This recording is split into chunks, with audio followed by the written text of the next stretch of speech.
15 juin 1940.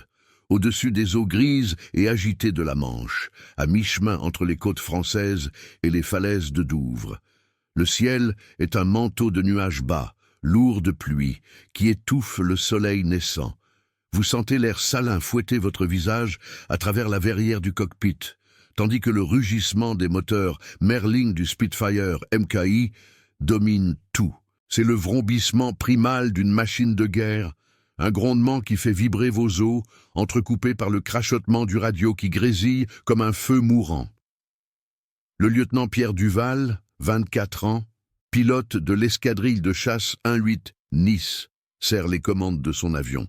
Ses mains gantées, moites de sueur malgré le froid, ajustent le manche avec une précision instinctive. Il est seul dans le ciel ce matin-là, détaché de son escadrille pour une reconnaissance rapide. Ordre du haut commandement. Observer seulement, ne pas engager. Les Britanniques ont signalé un convoi allemand traversant la Manche, vital pour ravitailler les forces du Reich en carburant et munitions. Mais Duval sait que ces ordres sont fragiles comme du verre, sous la pression d'une bataille aérienne. Le vent hurle contre les ailes, et au loin, vous apercevez les silhouettes sombres, 5 navires marchands escortés par 2 destroyers de la Kriegsmarine, leurs canons anti-aériens pointés vers le néant. Le convoi avance lentement, une chenille d'acier sur les vagues écumeuses, chargée de caisses de munitions pour les panzers en France, occupés. Les moteurs diesel des navires crachent une fumée noire qui se mêle aux nuages, un voile toxique qui masque à peine les silhouettes des marins allemands sur le pont, affairés à leur poste. Explosion distante? Non, pas encore. Juste le silence tendu avant la tempête, brisé par le cri d'une mouette solitaire. Duval incline son Spitfire descendant à 500 mètres. Son cœur bat la chamade, un tambour de guerre dans sa poitrine. Il active le viseur et l'image se précise. Le navire de tête, un cargo de 8000 tonnes nommé SS Adler, ballotté par les vagues. Derrière, les autres suivent en ligne, vulnérables sans couverture aérienne forte. Ne pas attaquer, a insisté le major au briefing, la voix rauque à travers le haut-parleur de la base de Manston. C'est une mission de repérage. Les Messerschmitt nous attendent plus loin. Mais Duval voit clair. Ces navires sont le sang qui alimente la Wehrmacht. Ignorer cela, c'est signer la mort de ses camarades au sol. Le radio s'anime soudain. Duval, ici contrôle. Convoi confirmé. Position 50 degrés nord, 1 degré est. Ordre, observation seulement. Revenez à la base. La voix est ferme, impersonnelle, comme un ordre gravé dans le métal. Duval hésite, ses doigts effleurant le bouton de réponse. Le vent siffle plus fort, portant l'odeur fantôme de la poudre à canon des batailles passées. Il pense à son frère, tombé à Dunkerque l'année précédente, fauché par une salve de mitrailleuses d'un convoi similaire. La rage monte, un feu froid qui durcit sa mâchoire. Ignorant l'ordre, il pousse le manche en avant. Le Spitfire pique, ses ailes mordant l'air avec un sifflement aigu. À 300 mètres, il ouvre les volets des radiateurs pour masquer son échappement. Les marins allemands sur le pont du SS Adler lèvent la tête, poings minuscules qui s'agitent comme des fourmis affolées. Les sirènes hurlent, un wail strident qui déchire le matin. Les canons de 20 mm des destroyers pivotent, crachant leurs premiers obus. Vous les entendez siffler, ces projectiles qui fendent l'air comme des serpents enragés, explosant en gerbes d'eau à proximité. Duval tire sur le manche au dernier moment, évitant une rafale qui secoue son avion. Le Spitfire remonte, et il presse la gâchette. 8 mitrailleuses Browning, 303 rugissent en chœur, un tonnerre assourdissant qui fait trembler la verrière. Les balles traçantes zèbrent le ciel, s'abattant sur le pont du cargo de tête, bois qui éclate, métal qui hurle. Un marin allemand est projeté par-dessus bord. Son cri perdu dans le chaos, le convoi zigzague, les destroyers tirant à l'aveugle, leurs éclats illuminant les vagues. Mais Duval n'est pas seul dans sa folie. Il boucle, descendant à nouveau, visant le 2e navire, un pétrolier nommé Nordlicht. Le radio hurle maintenant. « Duval, n'attaquez pas, c'est un ordre direct !» La voix du contrôle est paniquée, craquelée par les interférences. Il l'ignore, son monde réduit à la cible qui grandit dans son viseur. Les vagues se brisent contre la coque et l'odeur de fioul flotte jusqu'à lui, âcre et prometteuse d'explosion. En 8 minutes, tout basculera. Duval plonge une 3e fois, ses munitions limitées, mais son instinct aiguisé comme une lame. Les canons anti-aériens le traquent, un mur de plomb qui frôle ses ailes. Une explosion secoue le SS Adler, une caisse de munitions touchée, un feu qui lèche le pont comme un démon libéré. Les marins fuient, silhouettes enflammées contre le gris du ciel. Le convoi se disloque, panique contagieuse. Pourtant, au milieu du tumulte, Duval sent le doute. Et si l'ordre était juste? Et si des renforts Luftwaffe arrivaient? Le radio insiste, un bourdonnement incessant. Mais il est trop tard. Le pétrolier Nordlicht est en ligne de mire, ses réservoirs un piège mortel, prêt à s'embraser. Si vous aimez plonger dans ces histoires de bravoure et de rébellion, abonnez-vous au canal pour ne rien manquer. Le Spitfire gronde, prêt pour l'assaut final, tandis que le convoi allemand ploie sous l'attaque solitaire. Qu'arrivera-t-il quand les premiers Messerschmitt pointeront leur nez? Le Spitfire de Duval fend l'air comme une flèche enflammée, ses moteurs Merlin hurlant leur défi au ciel chargé. À 200 mètres, au-dessus du pétrolier Nordlicht, vous sentez la vibration des ailes, un tremblement qui remonte jusqu'à vos dents, tandis que l'odeur de l'huile chaude et du métal surchauffé envahit le cockpit. Le convoi est en plein chaos. Le SS Adler, en tête, vomit des flammes oranges qui dansent sur son pont, léchant les superstructures comme une bête affamée. Les marins allemands, silhouettes noircies par la fumée, courent en tous sens, leurs cris étouffés par le rugissement des vagues et le crépitement des incendies. Un destroyer, le Z-23, pivote maladroitement, ses canons de 125 mm tonnant une salve qui éclabousse l'eau à tribord du Spitfire, projetant des gerbes salées qui fouettent la verrière. Duval serre les dents, son regard rivé sur le Nordlicht. Ce pétrolier de 12 000 tonnes, chargé de carburant aviation pour la Luftwaffe, est une cible onctueuse, ses réservoirs un volcan prêt à entrer en éruption. « Feu libre !» murmure-t-il pour lui-même, ignorant le radio qui grésille sans relâche. « Duval, retour immédiat ! Escadrille 109 en approche. » La voix du contrôle est un mélange de fureur et de peur, mais elle se perd dans le tumulte. Il appuie sur la gâchette, et les 8 mitrailleuses, 303, déversent leur plomb en un arc mortel. Les balles traçantes, ces lignes luminescentes comme des comètes vengeresses, striant le ciel et s'abattent sur le pont du Nordlicht. Du métal hurle, des tuyaux éclatent, et un réservoir auxiliaire explose dans une boule de feu qui illumine les nuages bas. Le pétrolier tangue violemment, une vague de flammes jaillissant de sa coque, comme si le diable lui-même avait allumé une mèche. Vous entendez l'explosion. Un grondement sourd qui fait vibrer l'air, suivi d'un sifflement aigu des débris projetés en l'air. Des marins allemands sont emportés par le brasier. L'un d'eux, un officier aux épaulettes arrachées, s'accroche à une rambarde fondante, son uniforme en feu, avant de basculer dans les eaux noires. Le convoi se disloque. Les 3 cargos suivants, le Berlin et le München, tentent de s'écarter, leurs hélices fouettant l'écume en un effort futile. Les destroyers, le Z-23 et son sister ship, le Z-24, crachent leurs obus anti-aériens de 37 mm et 20 mm, un mur de shrapnel qui enveloppe le Spitfire comme une grêle infernale. Duval cabre son avion, évitant de justesse une rafale qui arrache un morceau de l'aile extérieure. Des étincelles jaillissent et l'odeur de caoutchouc brûlé envahit le cockpit. Son cœur martèle, un rythme effréné qui synchronise avec le tic-tac de l'altimètre. Il sait que ses munitions sont limitées, à peine 200 cartouches par canon, mais la rage le porte.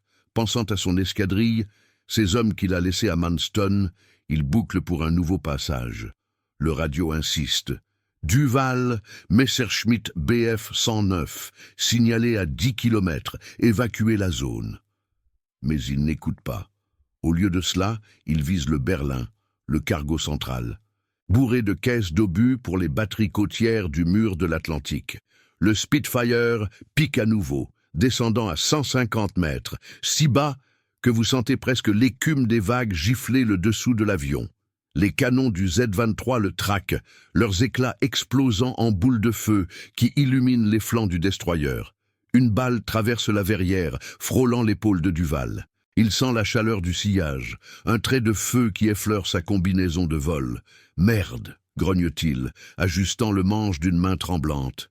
Ses tirs balaient le pont du Berlin. Des caisses volent en éclats. Des munitions roulent sur le bois craquelé, et une explosion secondaire secoue le navire comme un coup de tonnerre. Le cargo liste sur le côté, ses machines grièvement endommagées, tandis que des marins fuient vers les chaloupes de sauvetage, leurs visages pâles marqués par la terreur. 5 minutes se sont écoulées depuis le premier assaut, et le convoi est un enfer flottant.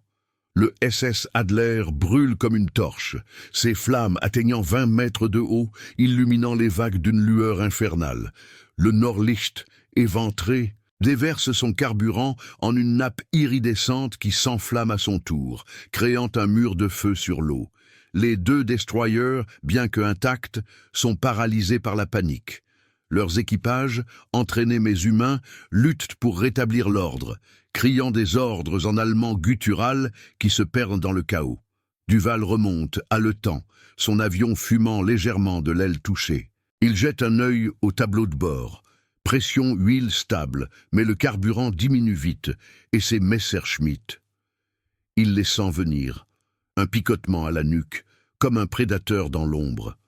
Pourtant, il n'en a pas fini.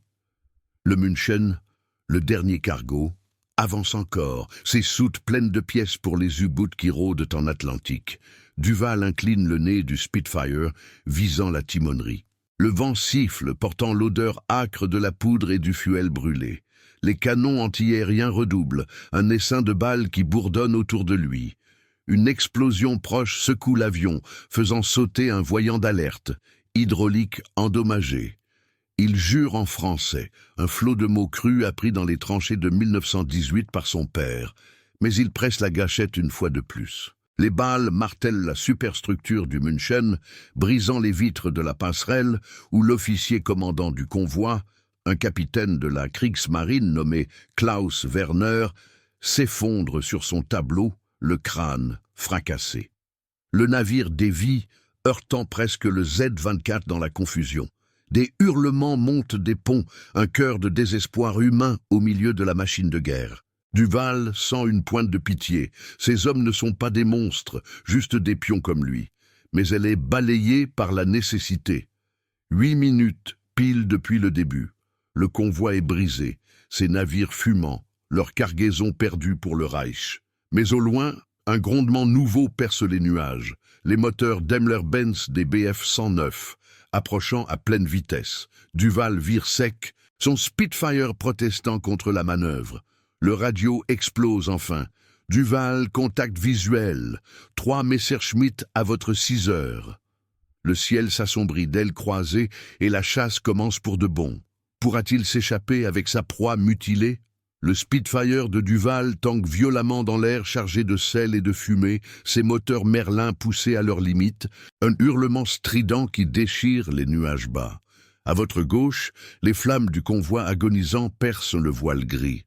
Le Nordlicht, ce géant de pétrole, n'est plus qu'une carcasse noire dérivant sur les vagues, ses réservoirs éventrés crachant des langues de feu qui s'étendent comme une marée infernale. L'odeur âcre du carburant brûlé monte jusqu'à 1000 mètres. Un nuage toxique qui irrite les yeux de Duval à travers sa verrière fissurée. Il jette un regard en arrière, son cou tendu comme un ressort, et les aperçoit. 3 Messerschmitt Bf 109E, des chasseurs élancés aux ailes courtes et aux moteurs Daimler-Benz rugissants qui percent les nuages à pleine vitesse. Leur cockpit sombre abrite des pilotes de la JG-26, l'escadrille du célèbre Adolf Galland, alerté par les signaux radio des destroyers survivants.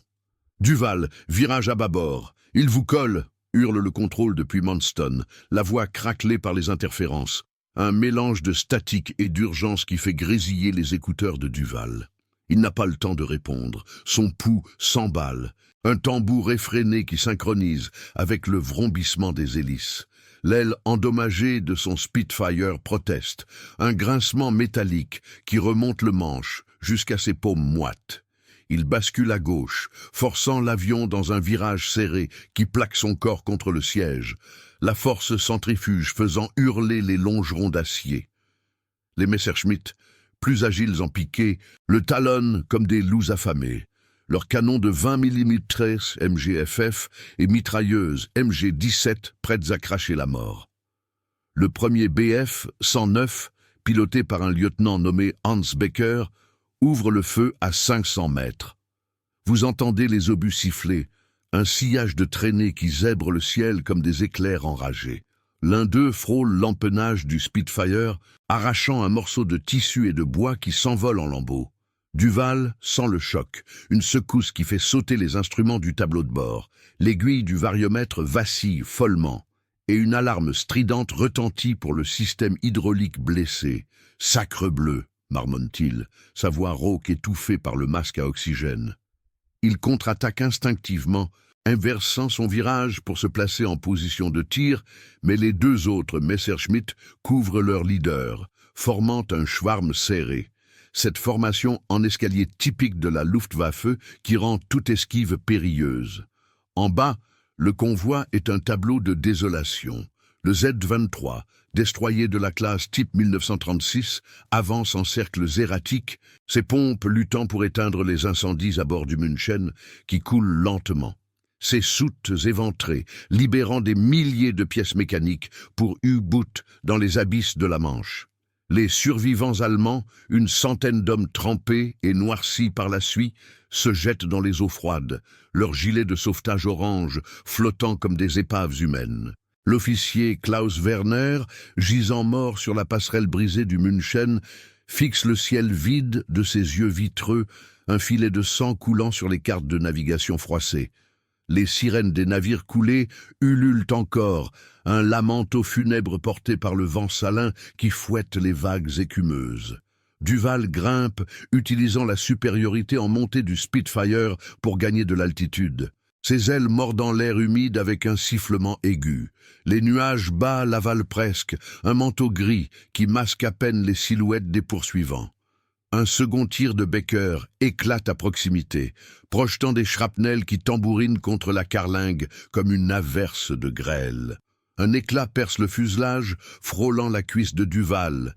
Il sent la piqûre chaude, le tissu de sa combinaison se déchirant, mais l'adrénaline noie la douleur. « Tiens bon, ma belle !» murmure-t-il à son avion, comme à une monture fidèle, en poussant les gaz au maximum. Le Merlin répond, un rugissement primal qui propulse le Spitfire à 450 km/h, filant vers les côtes britanniques. Les Messerschmitt ne lâchent pas. Le deuxième, un sergent-chef Erich Müller, tente un dépassement par le haut, son avion planant comme un faucon avant de plonger. Ses mitrailleuses crépitent, un staccato mortel qui balaie l'arrière du Spitfire. Duval roule sur l'aile, une manœuvre brusque qui fait tourner la verrière et riposte d'une rafale courte. Ses Browning 303 toussent leur venin, touchant l'aile gauche du Bf-109. Du glycol fuit en traînée blanche. Et Müller cabre pour éviter le crash, perdant de la vitesse. Un de moins, pense Duval, un sourire féroce aux lèvres, mais la victoire est amère. Le troisième, Messerschmitt, piloté par un as aguerri, le capitaine Fritz von Richthofen, lointain cousin du baron rouge, se cale sur sa queue, invisible dans le soleil filtrant à travers les nuages. Le radio s'emballe à nouveau. Duval, Spitfires de renfort à 5 minutes. Tenez stand. La voix du major est un baume, mais Duval sait que 5 minutes, c'est une éternité dans ce balai de la mort. Il plonge vers la mer, skimant les vagues à 50 mètres, l'écume giflant presque le dessous de l'avion. Les Messerschmitt le suivent, forcés de se séparer pour éviter les canons des destroyers qui tirent encore au hasard. Becker, trop bas, heurte une gerbe d'eau d'un obus allié. Non, c'est un tir ami du Z-24, mal calibré dans la panique. Son avion tangue, le moteur tout sautant, et il remonte, abandonnant la chasse pour un atterrissage d'urgence sur le continent. Duval profite du répit pour virer vers l'est, cap sur Douvres. Son carburant clignote rouge, une jauge impitoyable qui tic-tac comme une bombe. La blessure à la cuisse saigne maintenant, trempant son siège d'un rouge sombre, mais il l'ignore, focalisé sur le ciel. Von Richthofen resserre l'étau, son Bf 109 plus rapide en ligne droite, ses canons alignés. Une salve frôle le cockpit, brisant un bout de verrière. Des éclats de verre volent, égratignant la joue de Duval. Du sang coule, salé sur ses lèvres, mais il ne cille pas. Il boucle en chandelle, forçant son poursuivant à le suivre dans une ascension raide où le Spitfire excelle. Les nuages s'épaississent, un labyrinthe gris qui avale les avions. Duval émerge de l'autre côté, seul un instant, le cœur battant. En bas, le convoi n'est plus qu'un souvenir fumant. 4 navires hors de combat en 8 minutes d'audace folle. Un coup porté au cœur logistique du Reich. Mais la chasse n'est pas finie. Derrière, le grondement des Daimler-Benz grandit à nouveau, et von Richthofen perce le voile, prêt à frapper. Duval sent la fatigue peser, ses mains tremblantes sur les commandes. Les renforts arriveront-ils à temps, ou ce désobéissant solitaire paiera-t-il le prix de sa rébellion? Les nuages s'accrochent au Spitfire comme une étreinte glacée, un voile humide qui brouille la vue et étouffe les moteurs en un ronronnement étouffé. À 2000 mètres au-dessus de la Manche, le 15 juin 1940, Duval sent l'air se raréfier, un froid mordant qui infiltre sa combinaison de vol malgré les couches de laine et de soie. Son épaule blessée palpite au rythme des vibrations et le sang de sa joue entaillée goutte sur le tableau de bord, formant des taches sombres sur les cadrans.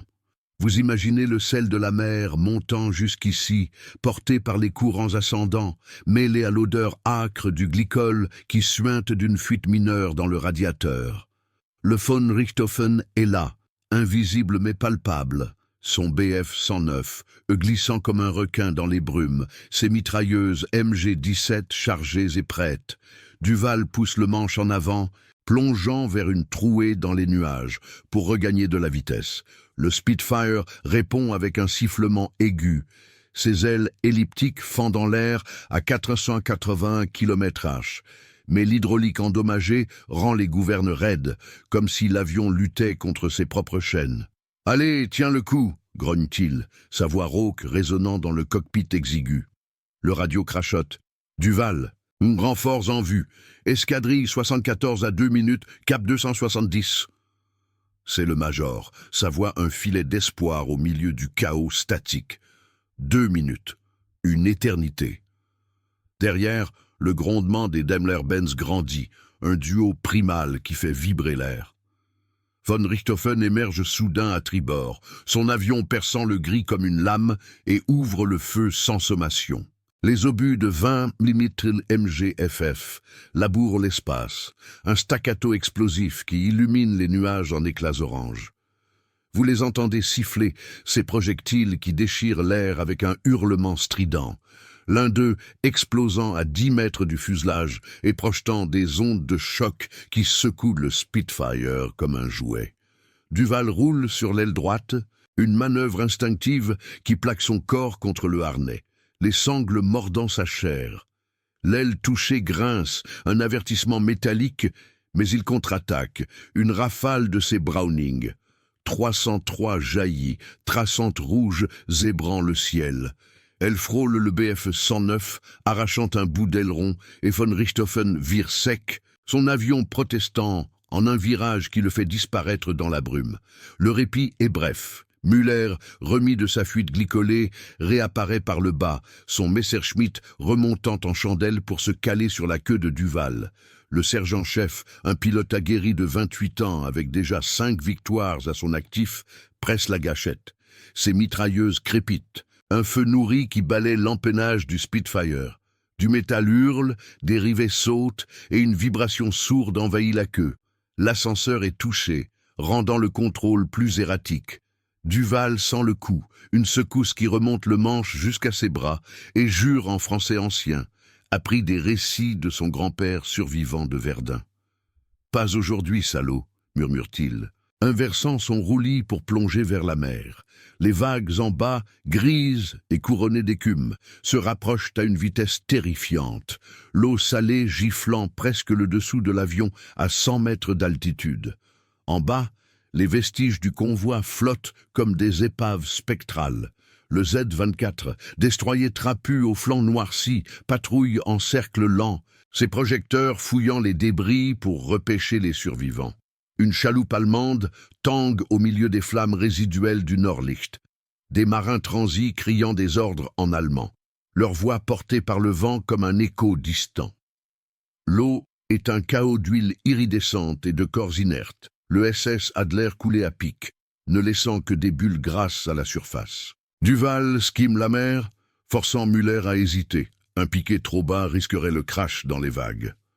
Le Messerschmitt remonte, abandonnant temporairement la poursuite. Mais von Richthofen profite de l'ouverture, descendant en piqué à 600 km/h. Son avion une flèche noire contre les nuages. Une salve de canon déchire le silence relatif. Les obus explosent autour du Spitfire, l'un touchant le réservoir de carburant auxiliaire. Une gerbe de flammes jaillit brièvement, léchant l'aile comme un démon affamé. Duval sent la chaleur, un souffle infernal qui noircit la verrière, et l'odeur de kérosène brûlé envahit le cockpit, âcre et suffocante. L'avion tangue, perdant 50 mètres d'altitude, mais il cabre durement, utilisant la portance du Spitfire pour grimper en spirale. Ses mains tremblent maintenant, la fatigue et la perte de sang rendant ses mouvements lents. Le radio hurle « Duval, Spitfires en vue, couvrez-vous !» Et soudain, ils sont là. 4 supermarines Spitfire, MKIE, de l'escadrille 74, menés par le squadron leader Aldir, un néo-zélandais au sang chaud, leur moteur Merlin tonnant un cœur vengeur qui fait trembler les nuages. Les renforts fondent sur les Messerschmitt comme des aigles sur des corbeaux. Dir ouvre le bal, sa rafale touchant le réservoir de Müller. Du carburant jaillit entraîné, et le Bf 109 fume, plongeant en vrille incontrôlée vers la mer. Müller saute en parachute, sa silhouette blanche s'ouvrant comme une fleur pâle au milieu des vagues. Von Richthofen, pris en tenaille, vire pour engager Dir, ses canons crachant un feu croisant. Un Spitfire allié est touché, son aile se disloquant dans une explosion de débris. Le pilote, un jeune sergent anglais nommé Tommy Harris, éjecté dans le vide, son cri perdu dans le vent. Mais les Britanniques sont supérieurs en nombre. Un autre pilote, le Flight Lieutenant James Ginger Lassay, se cale sur la queue de von Richthofen et presse la gâchette. Les DA-303 martèlent, perçant le moteur Daimler-Benz. Des flammes enveloppent le cockpit et le Messerschmitt pique en flammes, s'écrasant dans la Manche dans une gerbe d'eau et de métal tordu. Duval, haletant, se joint à la mêlée, son Spitfire boitant mais combatif.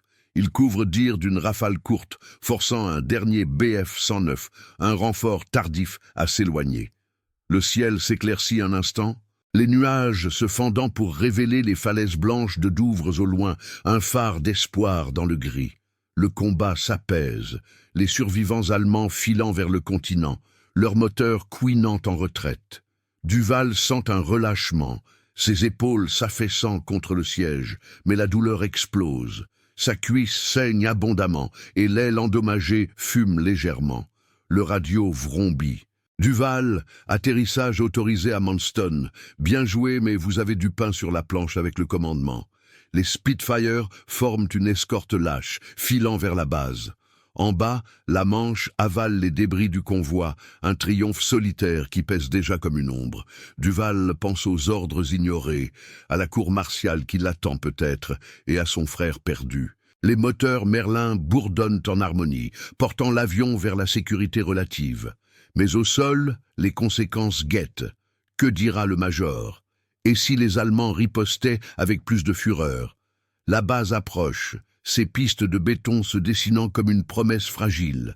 Le Spitfire de Duval descend en spirale paresseuse vers la base de Manston, ses roues effleurant presque l'herbe humide des champs environnants avant de toucher la piste de béton craquelé. Le 15 juin 1940, l'après-midi s'étire sous un ciel encore chargé de nuages, un gris persistant qui miroite sur les flaques laissées par la pluie matinale. Vous sentez l'odeur de l'herbe mouillée et du kérosène se mêler dans l'air, un cocktail terre-à-terre qui contraste avec le chaos salin de la Manche.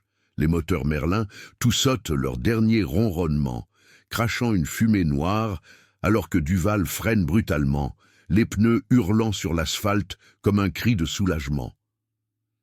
L'avion s'immobilise en bout de piste, incliné sur son aile blessée, un géant fatigué ployant sous le poids de sa victoire illicite. Des mécaniciens de la RAF accourent, leurs combinaisons tachées d'huile, criant des ordres en anglais guttural, teintés d'accent cockney.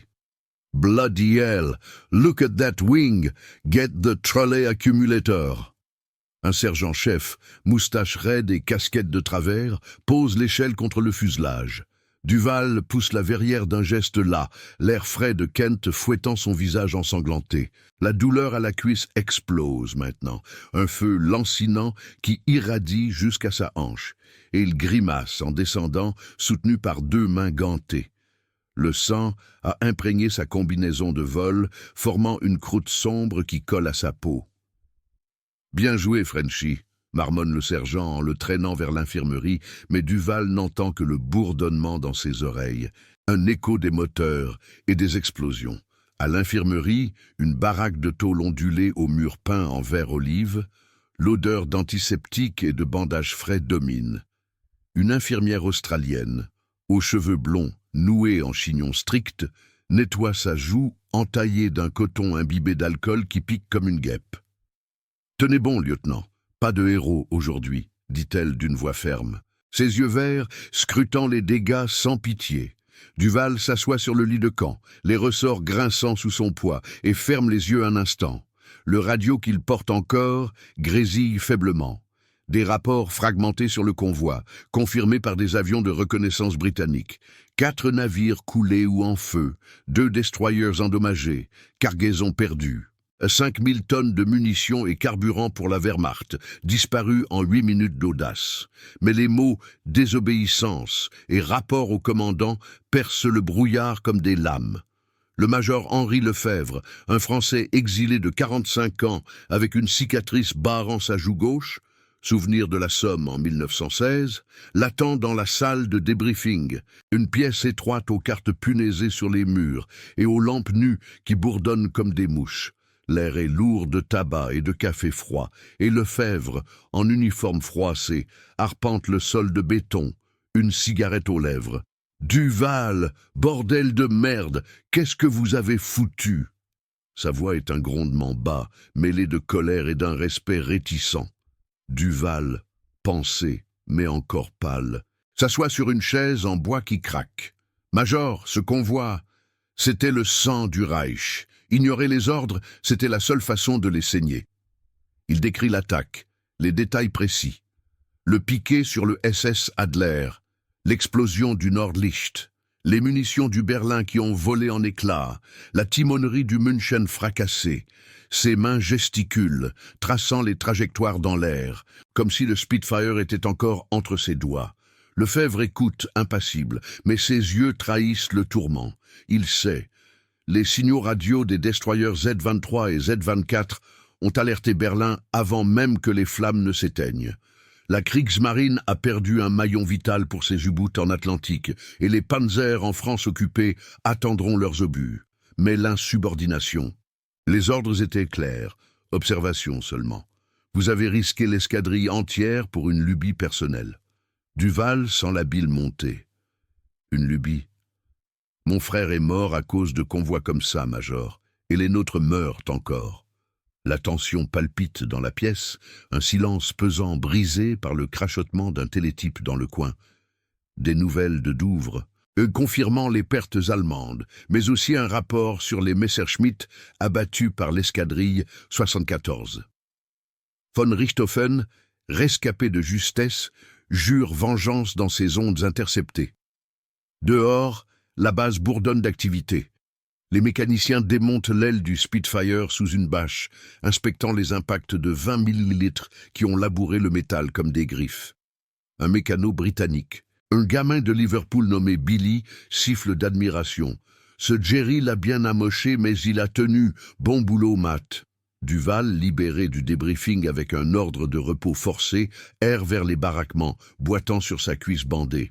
L'air du soir porte l'odeur de rations en conserve, haricots et pain rassis, et le rire distant des pilotes autour d'un feu de bidon.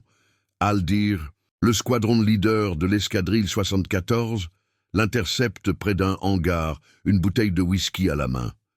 Votre folie nous a donné du spectacle, Duval. 3 Jerry descendus grâce à vous. Mais le haut commandement, ils mâchent pas leurs mots pour les Frenchies qui jouent solo. La nuit tombe, un manteau noir piqueté d'étoiles qui perce les nuages dissipés. Duval s'allonge sur sa couchette, le matelas de paille grinçant et fixe le plafond bas. Le doute ronge, la cour martiale plane comme une ombre, les Anglais murmurent sur les gaullistes imprévisibles, et les rapports indiquent que la Luftwaffe renforce ses patrouilles sur la Manche. Son acte a sauvé des vies au sol, mais à quel prix? Un messager frappe à la porte. Un télégramme urgent du général de Gaulle, lui-même, louant l'initiative, mais rappelant la chaîne de commandement. Lefebvre entre peu après, son visage durci par la fatigue. Les Allemands jurent de riposter. Demain, briefing sur une contre-attaque possible. Et pour vous, on attend les ordres de Londres. Duval hoche la tête, le cœur serré. La rébellion a allumé un feu, mais les braises pourraient consumer son avenir. Au loin, le hurlement d'un convoi aérien britannique déchire la nuit. Un rappel que la guerre ne pardonne pas les pauses. Qu'adviendra-t-il quand le soleil se lèvera sur Manston et que les conséquences frapperont à la porte? Le soleil se lève sur Manston le 16 juin 1940, un disque pâle filtrant à travers les nuages persistants, jetant une lumière froide sur les pistes encore humides de rosée. Vous sentez l'odeur de l'asphalte chaud et du café brûlé qui s'échappe des baraquements, un arôme banal qui masque à peine la tension sous-jacente. Duval, la cuisse bandée et le bras en écharpe, boite vers la salle de briefing, son uniforme froissé portant les stigmates de la veille, taches de sang séchées et déchirures aux manches. Les pilotes de l'escadrille 1-8 s'y pressent déjà. Des Français exilés au visage buriné par l'exil et la perte, murmurant entre eux sur le coup d'éclat de leurs camarades. Le major Lefebvre, cigarette au bec, distribue les cartes aéronautiques sur la table en bois éraflée, ses yeux évitant ceux de Duval. « Asseyez-vous, lieutenant. Londres a parlé. » La pièce est étouffante, l'air chargé de tabac et de sueur, les lampes nues bourdonnant comme un essaim distant. Lefebvre déroule le rapport. Des photos de reconnaissance prises par un Blenheim de la RAF montrent les débris du convoi flottant encore dans la Manche. Le SS Adler gît au fond, ses 8000 tonnes d'acier devenues un récif artificiel pour les sous-marins alliés. Le Nordlicht, ce pétrolier maudit, a coulé avec 10 000 tonnes de carburant aviation, privant la Luftwaffe de carburant pour des semaines. Le Berlin et le München, éventrés, ont perdu leur cargaison d'obus et de pièces pour U-Boot, un coup qui retarde l'offensive allemande sur les côtes normandes. Les destroyers Z-23 et Z-24, boiteux, ont regagné Ostende sous escorte, leurs équipages décimés, plus de 150 morts ou disparus, dont le capitaine Klaus Werner, dont le corps a été repêché par des pêcheurs belges, une balle dans la tête comme épitaphe. Duval écoute, le cœur serré, tandis que Lefebvre lit le télégramme du quartier général allié. L'insubordination est grave, mais les résultats, exceptionnels. Le Premier ministre Churchill lui-même a noté l'exploit dans son bulletin quotidien. Pas de cour martiale, Duval. Au contraire, une promotion au capitaine et citation à l'ordre de la nation. Un murmure parcourt la salle, mélange d'envie et d'approbation. Aldir, présent en invité, tape l'épaule de Duval d'une main ferme. « Vous avez désobéi, mais vous avez gagné la bataille pour nous tous, mon vieux. » Pourtant, sous les félicitations, Duval sent le poids. Son Spitfire, réparé à la hâte par les mécaniciens de la RAF, attend sur la piste, mais avec une nouvelle immatriculation, un avion de réserve marqué comme « risqué ». Les Anglais, prudents, le surveillent de près. Dehors, la base s'anime. Les moteurs Merlin des Spitfires rugissent pour un exercice matinal, un vrombissement primal qui fait vibrer le sol. Duval sort fumer une gauloise, le vent de la mer portant l'écho lointain des sirènes de Douvres. Il pense à son frère, à Dunkerque, où les convois allemands avaient nourri la Blitzkrieg qui les avait écrasés. Cette attaque solitaire, en 8 minutes folles, a sauvé des vies, des tanks alliés qui rouleront sans obus ennemis, des pilotes qui voleront sans carburant Luftwaffe. Mais les erreurs humaines pèsent, les marins allemands noyés, des pères et des fils comme lui, avalés par les vagues froides. Une lettre arrive par la poste militaire, de sa mère à Marseille, occupée. Pierre, les rumeurs parlent d'un pilote français qui a frappé fort. Sois prudent, mon fils. La guerre dévore les héros. L'après-midi apporte les premières répercussions. Un officier du MI6, un Britannique maigrelet nommé Thompson, aux lunettes cerclées d'acier, l'interroge dans une pièce adjacente, ses notes griffonnées sur un calepin usé. « Dites-moi, capitaine Duval, c'est Messerschmitt. » Von Richthofen a juré vengeance dans ses rapports interceptés. La JG-26 renforce ses patrouilles. Votre acte a allumé un feu. Duval hausse les épaules, la douleur à la cuisse le faisant grimacer. Qu'ils viennent. J'ai vu leur convoi brûler. Ils sauront que nous mordons. Thompson hoche la tête, impressionné malgré lui, et révèle un secret. Des agents de la résistance en France ont utilisé l'exploit pour booster le moral, des tracts clandestins circulant à Paris sous le titre « Le Faucon de la Manche ». De Gaulle, depuis Londres, envoie un message personnel. Votre désobéissance honore la France libre. Mais rappelez-vous, la chaîne de commandement est notre bouclier. Le soir tombe, un crépuscule orangé qui teinte les hangars d'une lueur sanguine. Duval rejoint ses camarades autour d'un feu de fortune, des bidons d'huile vide servant de brasero. Le rire fuse, des anecdotes sur les Jerry en panique dans le convoi, mais sous la camaraderie, la peur rôde. La bataille d'Angleterre s'annonce, et des raids allemands sur les convois britanniques se multiplient en représailles. Lefebvre s'assoit près de lui, une bouteille de Calvados volée partagée en silence. Vous avez risqué le peloton, Duval, mais aujourd'hui vous êtes un symbole, ne le laissez pas vous consumer.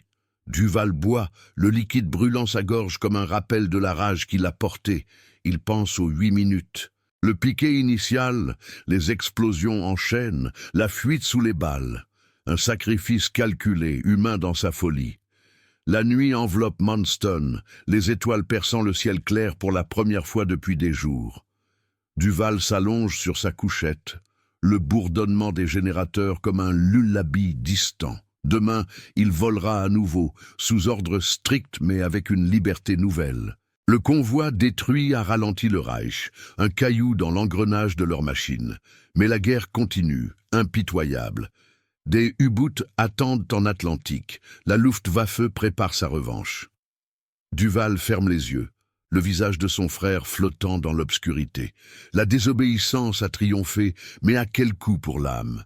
Au loin, un Spitfire décolle pour une patrouille nocturne. Son moteur un cri dans la nuit, portant l'espoir fragile d'une nation en exil. La bataille n'est pas finie, elle ne fait que commencer.